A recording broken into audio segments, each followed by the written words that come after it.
Hey everyone, welcome to another episode of Future Ready Leadership. My guest today, Kurt Strovink, Senior Partner at McKinsey and Company. He's also the global head of their CEO practice, author of a brand new book, and it is called A CEO for All Seasons, Mastering the Cycles of Leadership. Those of you who are listeners and viewers of the show will recognize Kurt. He's a repeat guest, so he's been on the show. It was a little over a year ago. So Kurt, welcome back. Thank you. It's great to be here. Nice to be here, Jacob. Uh, And before we jump into the conversation, quick note for everybody who's listening and watching. I too have a new book. It's coming out in February called The 8 Laws of Employee Experience. You can grab a copy and learn more at 8exlaws.com. That one, similar to Kurt's. Kurt interviewed a lot of CEOs for this one. I interviewed a lot of CHROs for mine.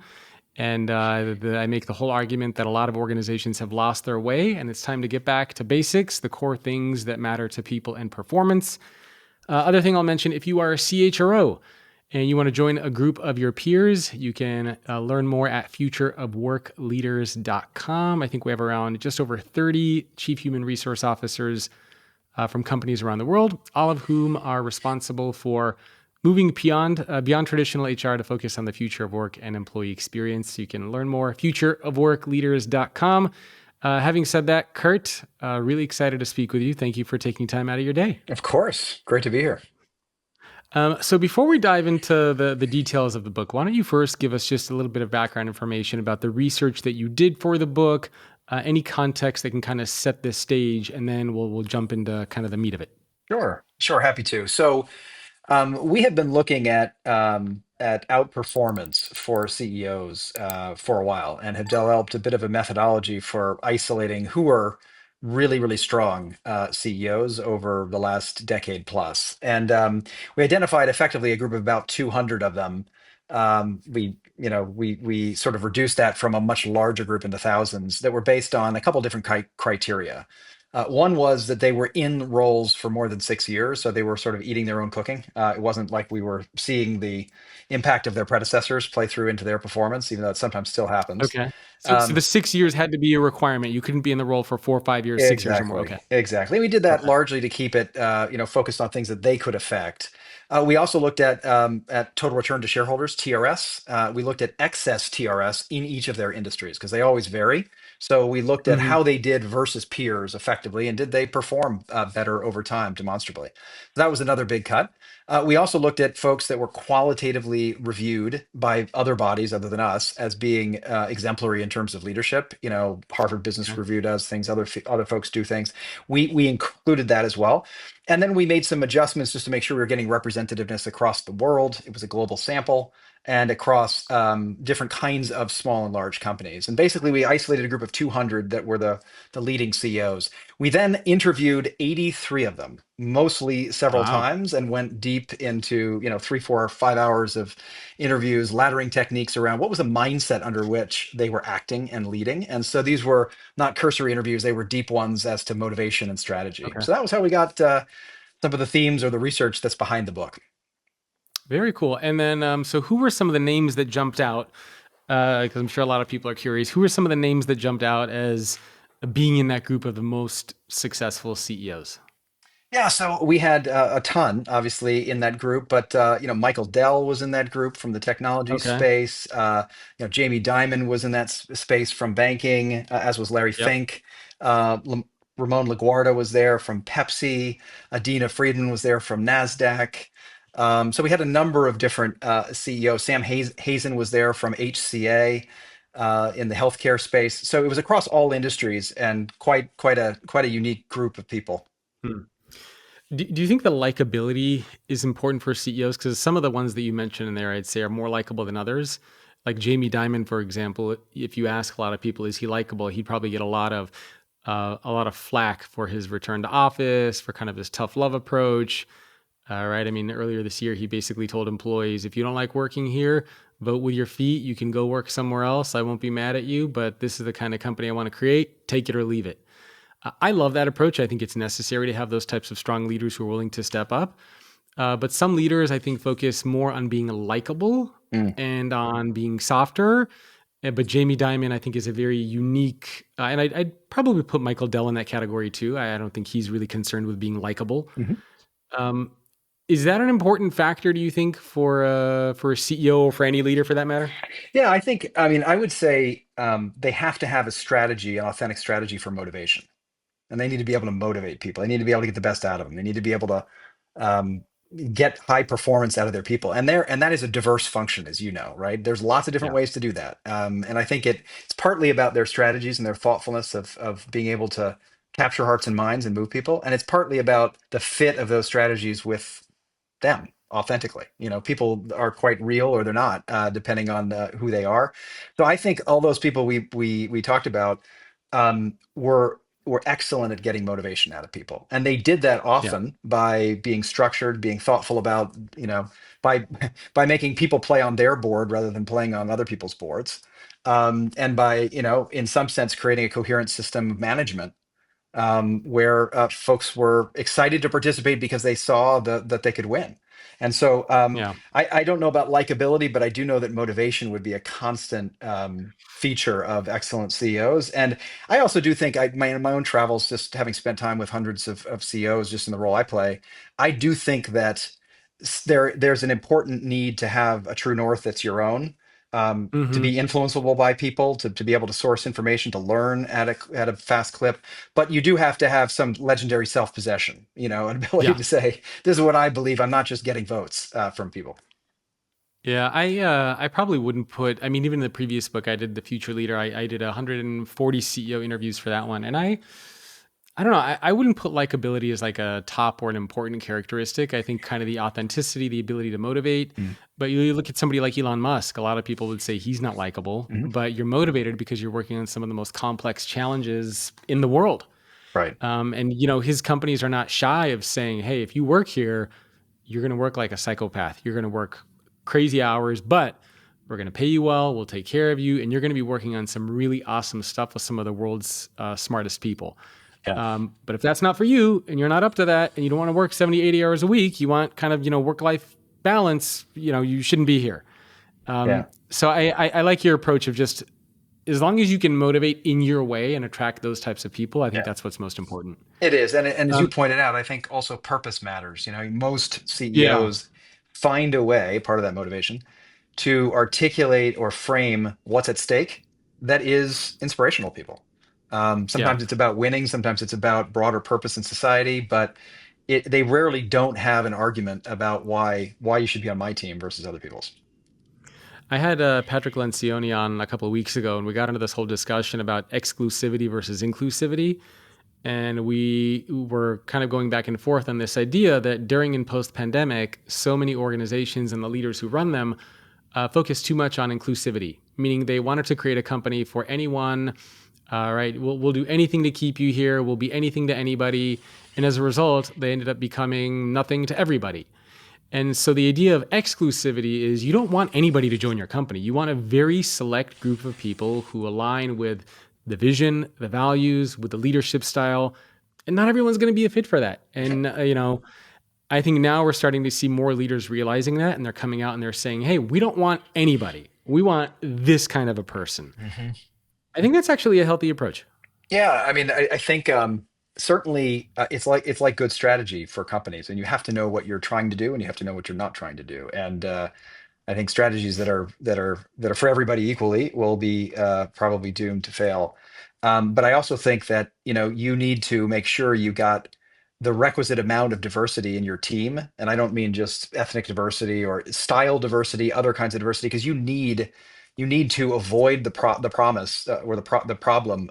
Actually, Larry Fink talked about this, of replicants, people who think like you, look like you, act like you, will do everything the same way you do. You really do need to challenge conventional thinking, and that's actually one of the themes throughout high performing CEOs across the seasons, was their ability to reinvent and to think about things differently. And so, while I agree that inclusivity and the way you were defining it may be different, I think this idea of making sure you've got the right requisite challenge, objectivity, independence, and Yeah. people who will push you from different angles is vital to success too.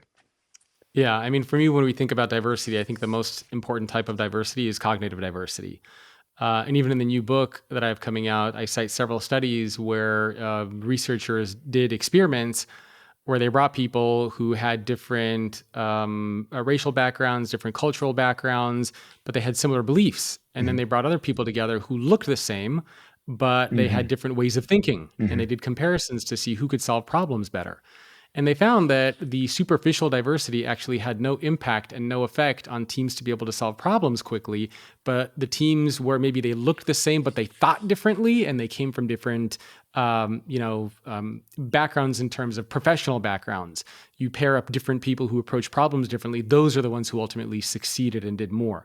So I think that to your point, that cognitive diversity of how you approach problems, how you think about things differently is really, really crucial for many organizations.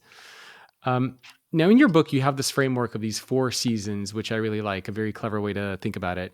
Can you talk about what those four seasons are Yeah. and maybe explain each one in a little bit more detail? Sure. Yeah, we saw during the course of the CEO leadership arc and journey, we saw four distinct phases. There was the first one when you were not yet a CEO, you were a candidate. We called it stepping up. There was a second phase where you were beginning in your early years, the first couple of years, you were establishing your agenda, you were shaping the way you approach things. That was we talked about that as starting strong. There was a Okay. mid tenured point where you've been in the seat for a while, you've had some successes, maybe you've had a first S curve of performance enhancement, but it's time to pivot, and you need to get to a different approach in your tenure. We call that staying ahead, because it was so Hmm. important to combat complacency. And then there's a final era or season where you're setting up the next generation much more explicitly, and we call that sending it forward. So stepping up, starting strong, staying ahead, sending it forward were the four seasons. And what we were interested in was also the fact that these obviously recur. I mean, the fourth season sets the stage for the person who's coming in the first season, and this is kind of a cycle. And there are, many communities, including boards and shareholders and even employees, who care about more than just the tenure of an individual CEO. They look at the entire equation and the leadership arc. And so, really, when you're stewarding capital, human capital over long periods of time and trying to get excellence, you got to think about all the seasons and then the repeats. But those were the four, Jacob, that we came to. Now, for a lot of people who are listening and watching this, they're not CEOs, and maybe they don't, and maybe they never will be CEOs. So, why should people who are not on that CEO path or who might never be CEOs care about this stuff? Because to me, when I was reading it, it's actually very applicable for any Yeah. leader inside of an organization. Yeah, no, it's a great question, and we use the CEO role and journey, partly to be helpful to CEOs globally, and partly because we think it's a great prism and use case for all the rest of Yeah. us.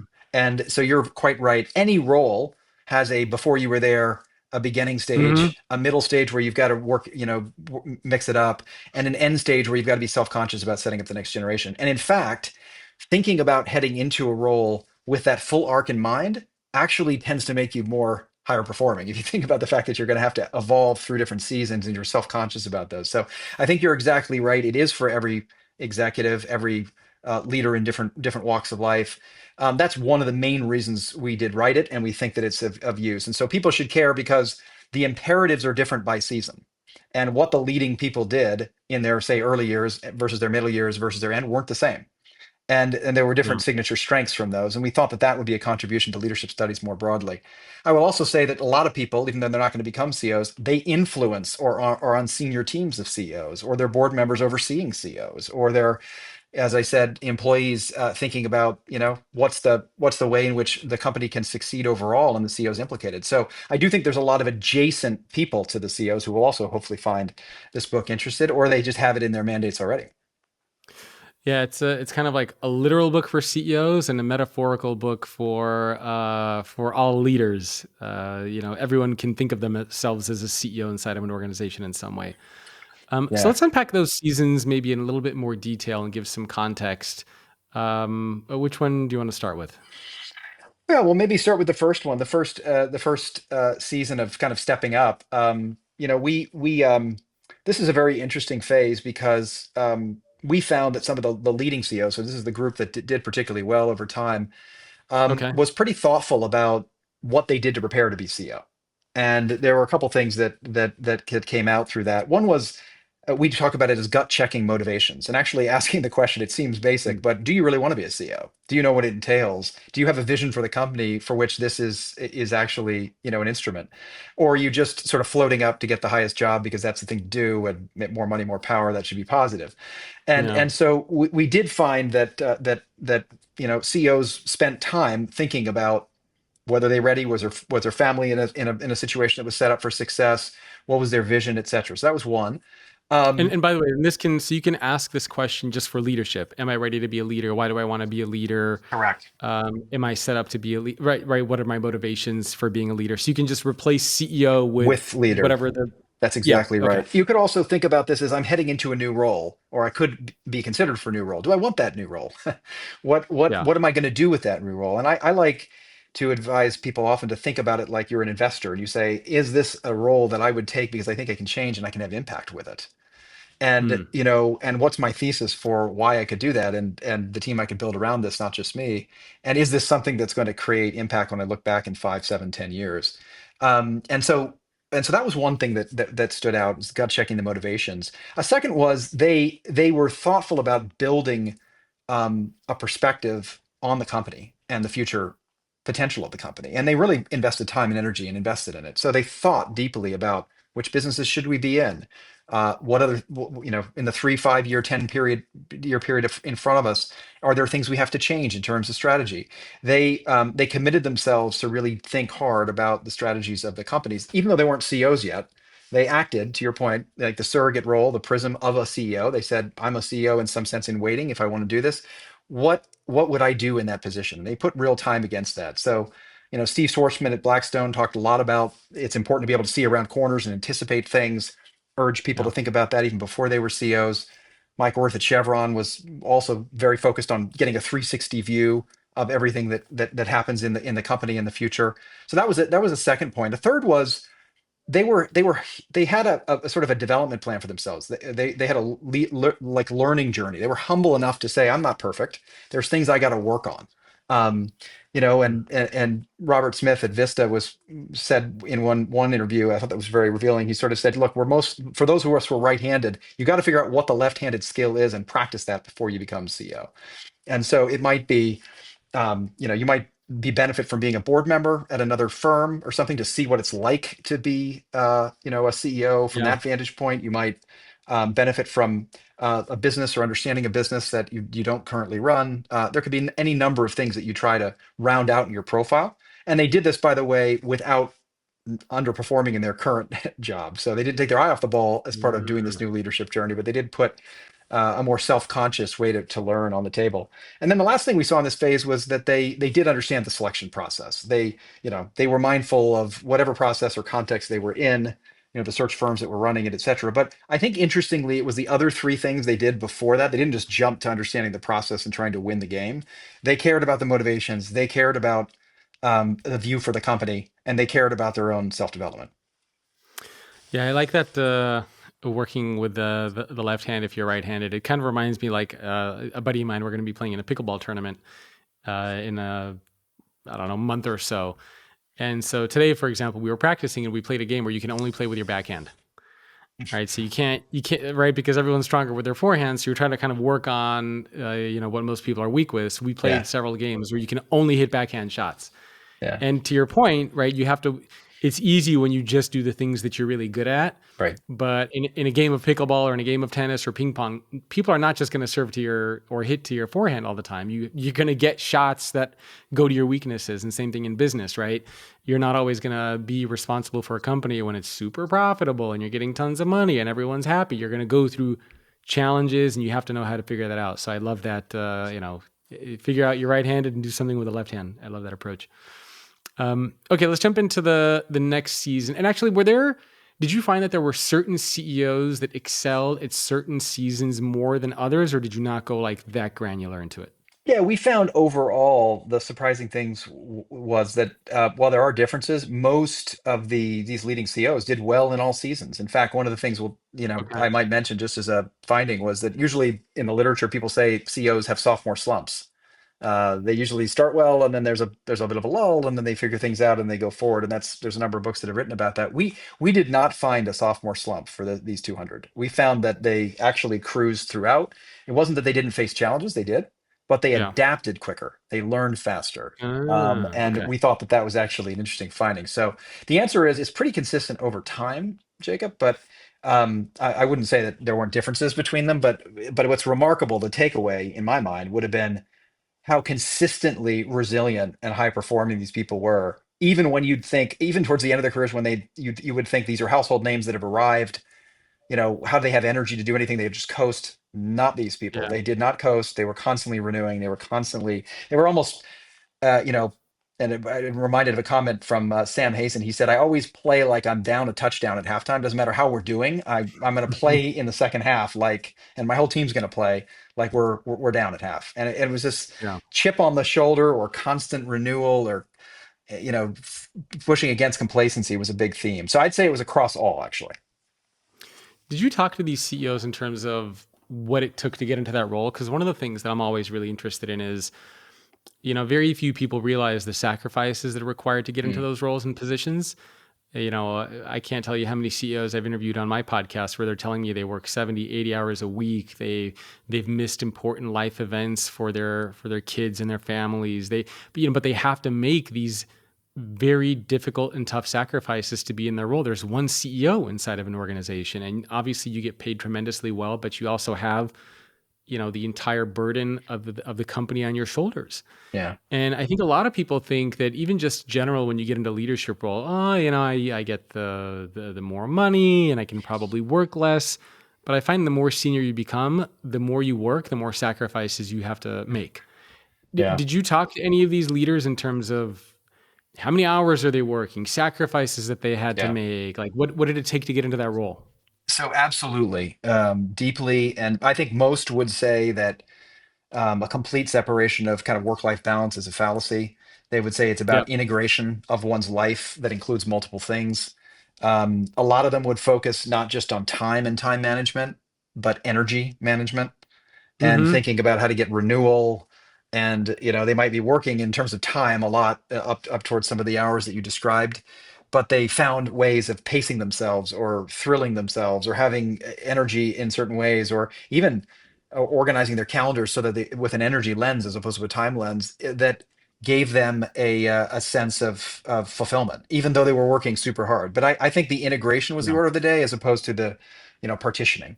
But absolutely, those conversations were real. I think the other thing, you mentioned it was kind of on the edge of one of your last points. There is loneliness in the role for sure, Mm-hmm. and a lot reflected on that. A lot reflected on the fact that everybody has an angle and everybody's coming to you with an ask, and you have to find some space where you can reason without being sort of necessarily influenced by the person you're speaking to only, and finding those special spaces to reflect are important. And so that loneliness, that sort of N of one quality of CEOs sometimes, where they see a world that their boards don't see, and maybe they see a perspective that their direct reports don't see. That it's sort of an unusual, unique vantage point that both confers a certain kind of vision, but it also makes it lonely too. And I'm reminded of one of the CEOs that we spoke to described it, the CEO role as the intersection of all contradictions, because you're trying to do everything else, all things at once. And so, Yeah. it's you're doing short term, long term, gut instinct analysis. You're having to play and evenly wear so many different things. So it's a very unusual role.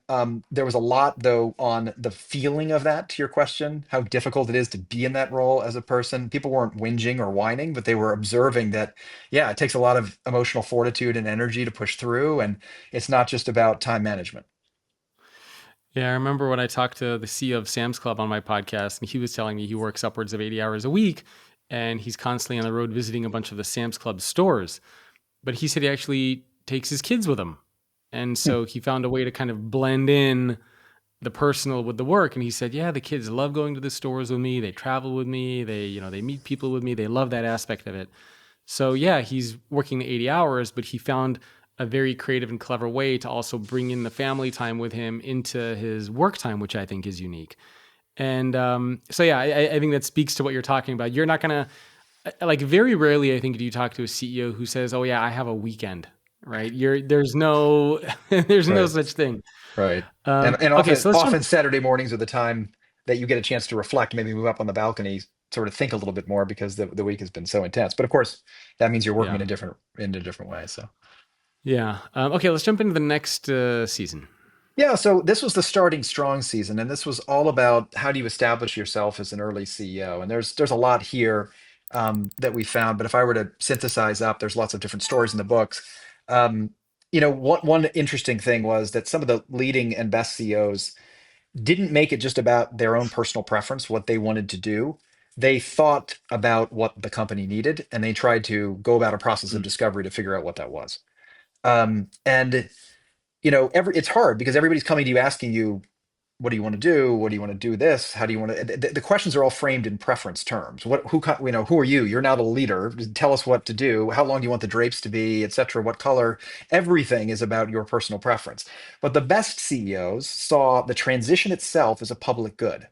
They didn't talk about it this way. This is our synthesis, but they would see it as, if I do this transition well, I can help the company discover what it is next, what's our next chapter. If I play my role as a transitioning person, almost like a foil, I can help the company discover maybe where its future lies. I can help it challenge prevailing myths, and I will be party to this. I'll be having my own ideas, but they saw themselves as playing a role, if that makes sense, as opposed to just being themselves. And they saw themselves as extracting the value out of that role and that transition for the benefit of their companies. So there was kind of an interesting mm. servant leader quality to the way they saw this. So we headlined it as saying they didn't make it about themselves. They actually made it about the role and the institution. That It's was funny one that you thing. mentioned the. Yeah, it's funny that you mentioned like the drapes. One CEO that I had on my podcast told me that one day he was visiting one of his locations in the Bay Area, and he was getting a tour of the new facility that they built, and he was walking around and he admired the art on the wall, and he said, "Oh, it's very nice art. I like it there. It's beautiful." And then shortly afterwards, he went to the East Coast to Miami, and he was again, getting a tour of one of their headquarters, and he saw the exact same art, and he's like, "Wait a minute, I saw the art in the Bay Area. Why did you guys put the exact same art here?" And they said, "Oh, because you told us to." And he said, "No, I didn't." And they said, "Yeah, you did. You said how much you liked it." Yeah. And he said, "Yeah, I said I liked it. I didn't say you should copy it and replicate it in all of our headquarters." So Yeah. there's also a little bit of that. Words matter, Right. and when you're the CEO and you're the top leader at a company, anything that you say, people can kind of take it as a directive. And so Yeah. if you say you like something, oh, let's put it everywhere, or you say you don't like something, let's get rid of it everywhere. Yes. Has that been a challenge, do you think, for CEOs to it's not an ego thing, it's just like when you're the CEO, people just view you differently. Yeah. And sometimes that's a bad thing, right? Because you want them to just, you know, view you as a person and not like I'm ordering everybody around. Yeah. I don't even know what you would call that or how you would explain that, but I think you know what I'm saying. Yeah. You have a displacement effect for sure, and you kind of redirect, your gravitational force that bends light a little bit in terms of Yeah, that was what was the Steve Jobs thing? He called it the I forgot. Yeah, that field. I forgot what it's called. It was something It's like a field. force field. I'll, Yeah. I mean, I, yeah, yeah. I think you're right that that happens. And in fact, part of what we see, I think COC in their first year or two is they, Reality distortion field. well, yes, right. Exactly. There we go. Yeah, there is a reality distortion field, and your jokes get funnier, you get taller, whatever. You're more Exactly. handsome, or pretty or whatever. That's all true. But I think the other thing is that CEOs have to learn, again, back to this idea of the role. They have to learn that they're in a situation when they say certain things. To your point earlier, those words matter and they get taken to banks very quickly. And so Mm, it's almost like learning to drive a car where the accelerator is very sensitive, and so you need to know how to drive this new car, and it's not the way you did in your last role. For sure, it's different. It has more visibility. People are going to take things that you say and assume more actions from it. Your story is a brilliant one about, just because something is liked, not going to be liked in every environment, but people will replicate. But people are generally trying to not mess up, and they're trying to please. And the yeah. intersection of not mess up and please creates some crazy things. But CEOs need to learn that. That's actually one of the CEO skills. They have to learn to leverage their Mm, role in ways that anticipate those kind of distortions. And CEOs do interesting. in the first year or two. And it takes many forms. So how do you do that? And again, not just for CEOs, but for a leader, how do you combat that reality distortion field?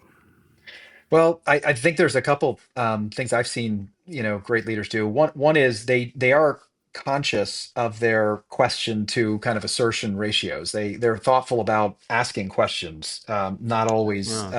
making statements at every turn or uh, creating more surface area that can be taken out of context. To use your earlier example, I mean, they do engage in dialogue with people and ask people for their points of view first. And they start with that. Others have good questions that they ask, especially in the starting strong phase during the listening tour itself. One of my favorite ones that I spend time with different CEOs around is asking the question of, what are people not telling me that I need to hear? Yeah. It's a great question for kind of opening up the dialogue. It allows people to speak about not what they think, but what others are saying, and it's a good way to kind of cut into to this otherwise reality distorting field and hear the truth. So you have to have strategies for objectivity. You have to have strategies for truth telling, and you have to put people at ease so they'll tell you. Those are all Mm. skills, I think. And it's to your earlier point. It's not just a CEO. The gravitational force is even stronger as a CEO, but it's every leader. Yeah, to me, the CEO role such a fascinating role inside of a company, or just even in society to have that role, because you are the single most important person in that company. And if the company is big and makes an impact, you could be the single most important person in a city, in a state, in a geographic location. And you're not really in a political role, you're in a business role, but it can transcend into Yeah, politics. Like it's just a very unique. I don't think there's anything else quite like it as far as the impact and the responsibility that it has. And it's also interesting because you see a lot of people, and this is a little tangential, who talk about the pay gap between CEOs and other workers. Did that come up at all during your interviews? Because for me, I don't have as much of a problem for CEOs who are getting paid a lot of money if they're delivering the value. yeah, Like a lot of people complain about Elon Musk and his massive pay packages that he's getting, right? He's up for $1 trillion package.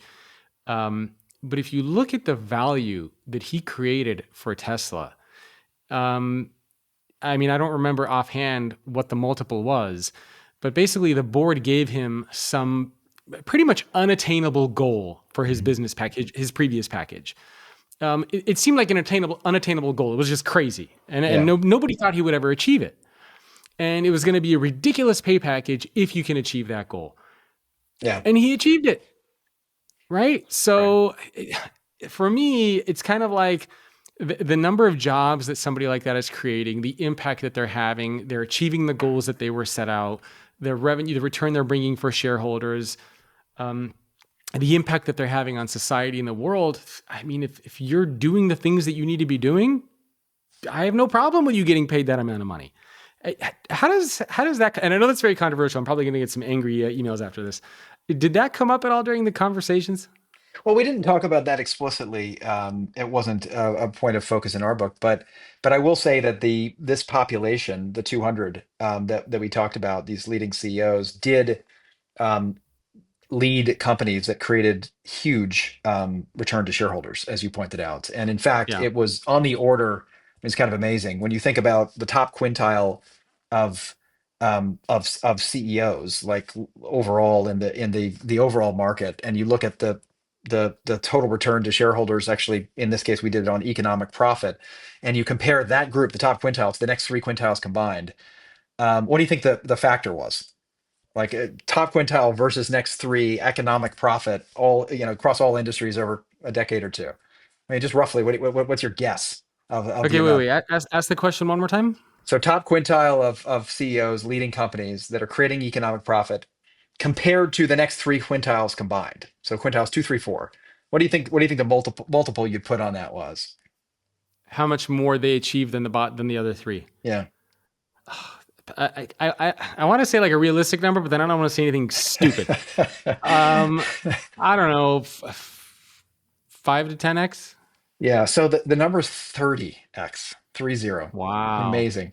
So it's just when you get up that curve of economic profit, it really is nonlinear. It starts going crazy. I mean, you've mentioned some of the people in this call, but the folks that are in our sample are no different. And so back to your point about, is there value creation happening? Absolutely. Is it enormous? Yes. Is it highly asymmetric? Yes. Now, is that all attributable to the single CEO? I would say no, not all of it, right? Some of it is some unique industries, unique situations. But remember, we did this on the basis of being enrolled for 6 years, so it's certainly largely attributable as much as we would do in these kinds of situations. So it is a vast amount of Yeah. of economic value. Now, I tend to believe that's not the only thing that you look at. I think you also do look Yeah. at, how are these people operating in society in a broader way. I do believe Ken Chenault when he said business operates with a contract within society. Ultimately, I believe Yes. that, and I think Yes. there's some Yeah. truth to that means your leadership has to extend well beyond just strictly the economics. But back Yeah. to your point, this is asymmetric, and some of the best are creating tons and tons of value. And I actually just pulled up the 2018 pay package for Elon Musk, just because that's the one that was in the news as being the most at the time. So he was 100% at risk, no base salary, no cash bonus, no guaranteed stock. At the time, Tesla's value was $59 billion, and to unlock all of the compensation, he had to raise it from 59 billion to $650 billion. So in the span of what, 5, 6 years, he had to more than 10x the value of the company. And they had 12 different categories that he had to hit in terms of revenue, market cap, everything. And if he didn't do it, he was getting nothing, no salary, no compensation, no bonus. So, I mean, what are you going to say? The guy blew out the goals that he had to hit. In my opinion, he earned what he got, and I have no problem with that. But yeah, I mean the pay packages, I think for some of these leaders is enormous, and I think it's increased more and more over time. But to your point, yeah, I mean a 30x multiple over the bottom three quintiles is, I mean, what do you say? That's astronomical. That's like having, if you were to think of a sports team, that's like having, Messi, Ronaldo. These are the ultimate all stars that are doing what they need to do. They win games and they create very successful businesses. So I don't know. Yeah. To me, it makes sense. All right, let's jump into maybe the last two seasons before we wrap up. Sure. So staying ahead is this third season where it's, I think the most important headline is there are huge um, sort of forces at work that tend to make companies and CEOs leading those companies be a bit more complacent, right? They've done their first S curve, maybe they're in season two. They've maybe Yeah. had some wins on the board.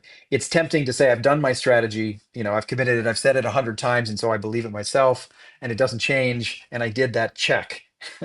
And there's sometimes a resistance to go back and constantly think about reinventing yourself and the next challenge. And it's human nature to want to enjoy a period of success after maybe a lot of climbing, vertically. But the reality is that the best CEOs don't do that. They Yeah. have specific strategies for enhancing their learning, and their company's learning and the people around them, not just their own. They take an outside perspective, and the ones that take an outside perspective do better.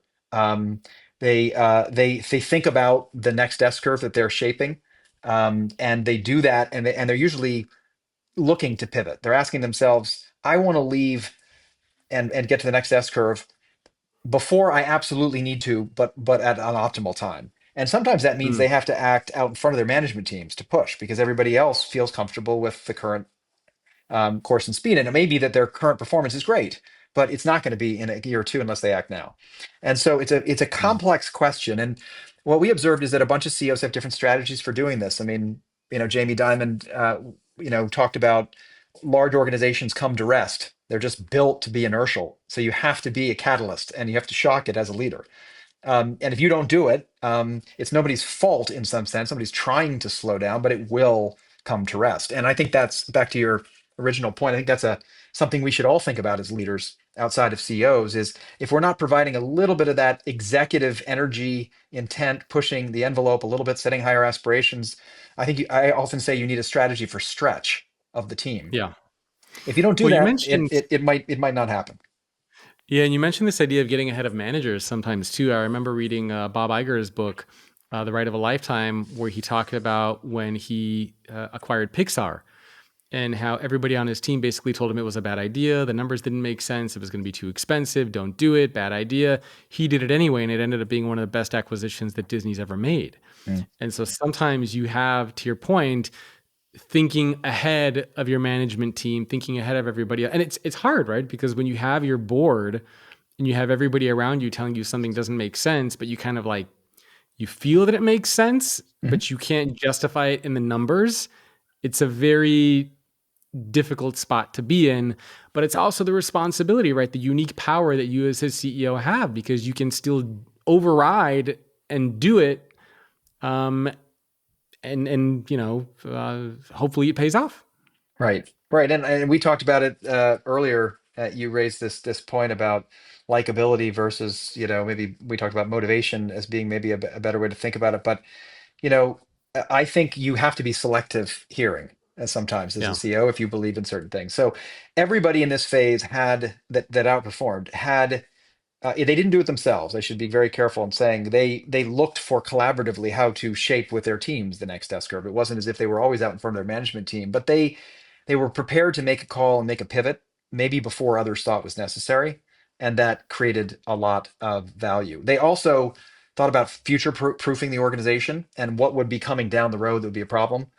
Reed Hastings is famous for doing this. He takes a 10-year standard at Netflix and always pushes his team to say, if we're out of business in 10 years, why? And he spends a lot of time going around the table and trying to effectively war game a certain future like that. And I think that's those kinds of thinking are important. They're very important to try to do.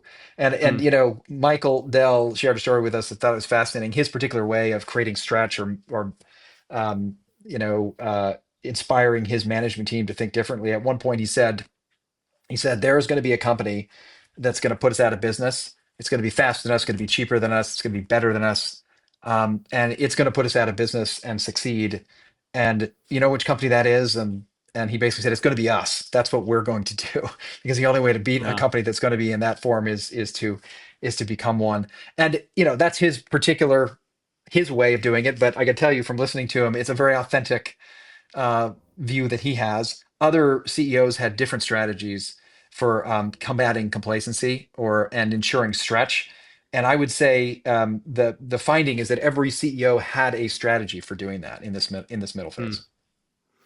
How important do you think is it, and maybe this is in relation to the next season, for CEOs to be able to deal with pain? And so, when I mean pain, I mean going through a lot of very difficult times. So, for example, there are a couple CEOs that come to mind as far as the ability to really deal with pain. Jamie Dimon, right? I mean, he became CEO in 26. He went through the pandemic, he went through the financial crisis. I mean, he went through so many different things and he constantly had to deal with pain and he was very good at it.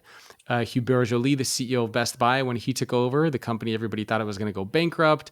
Everybody thought he was out of his mind for taking that job, and he had to deal through years of pain to trying to turn it around and make it successful. And then you have other CEOs, for example, Dennis Muhlenberg, the CEO of Boeing, Tony Hayward from BP. Both of them were relatively short tenured CEOs, right? Dennis had to deal with the 737 disaster. Tony dealt with the Deepwater Horizon spill. Mhm. And in each time after those situations, they were gone. And so it says something about a CEO, right? The ability to deal with, I don't want to call it difficulty. I want to call it pain. Like you deal with it. I mean, I mean, it is pain. Is that a relevant criteria? Did you find anything in relation to that with your interviews? I love these words every now and then you pop out, Jacob, like pain, likability, like these really, they get the emotion in this, which is, I think, really interesting and right to do. I would say a couple things.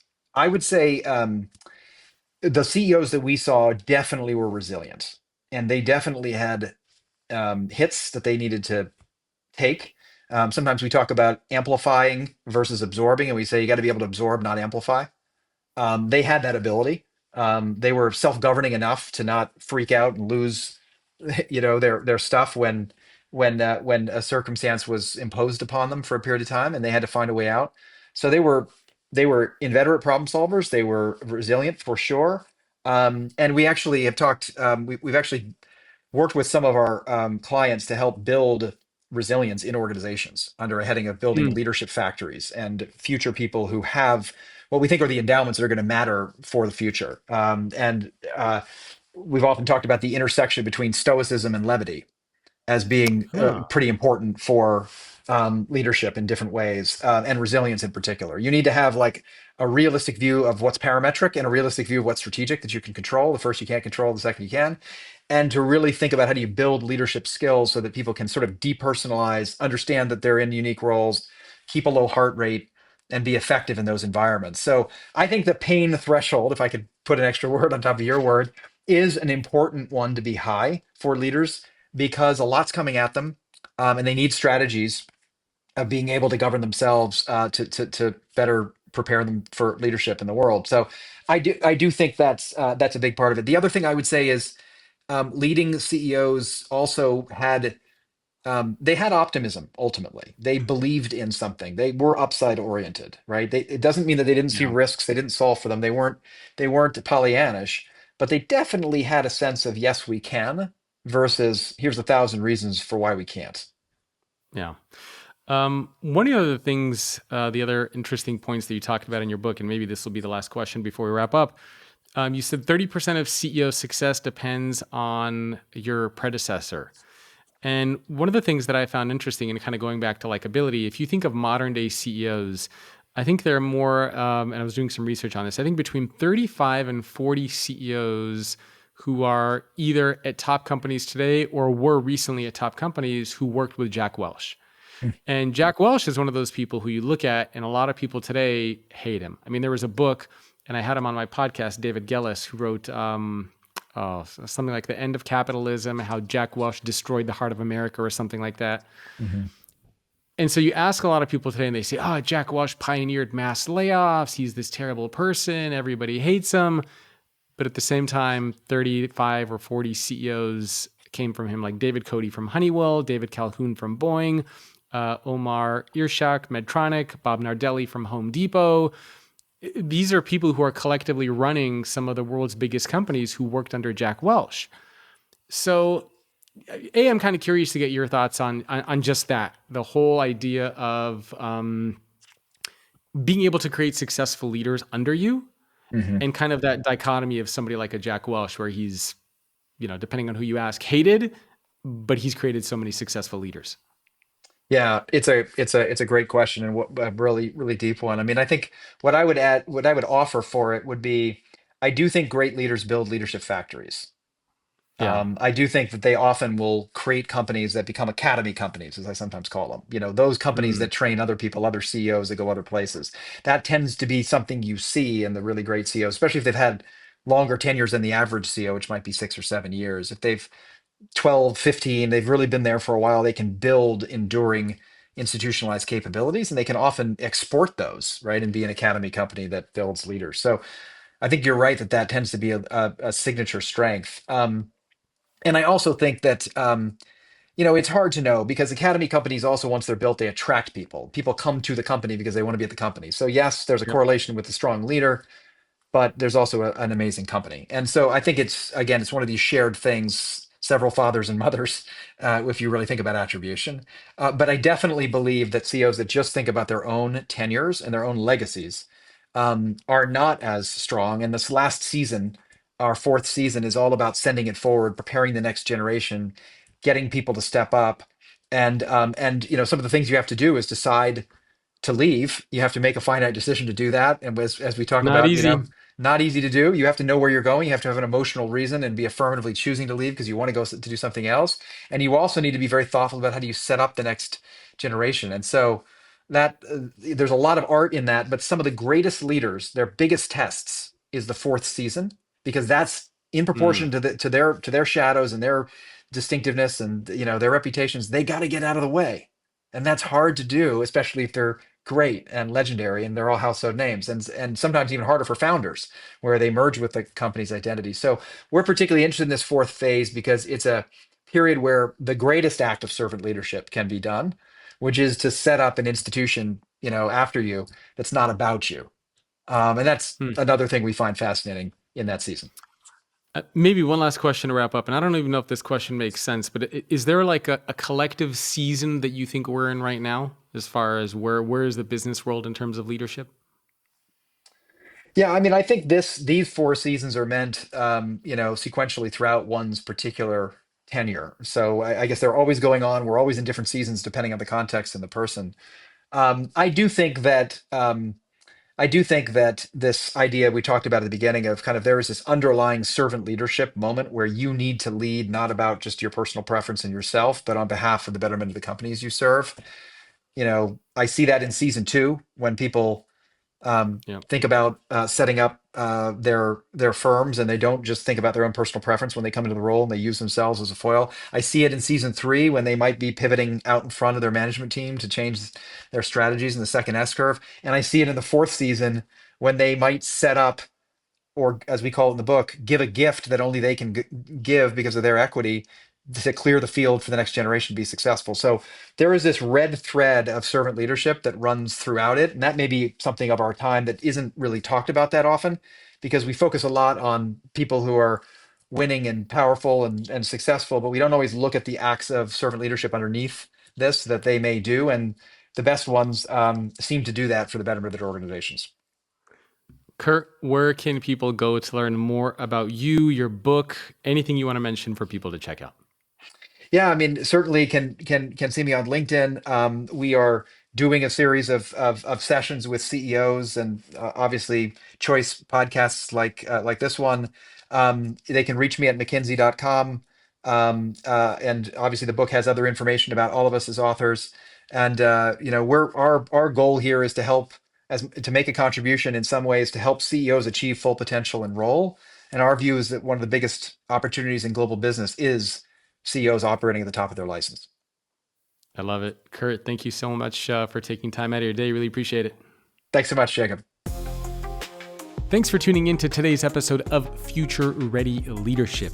If you want to get access to more content on how you can become future ready, make sure to subscribe to the newsletter. It's thefutureorganization.com/newsletter. And if you enjoyed this episode, please send it to somebody who you would like to see become a better leader. Thanks for listening or watching, and I will see you next time.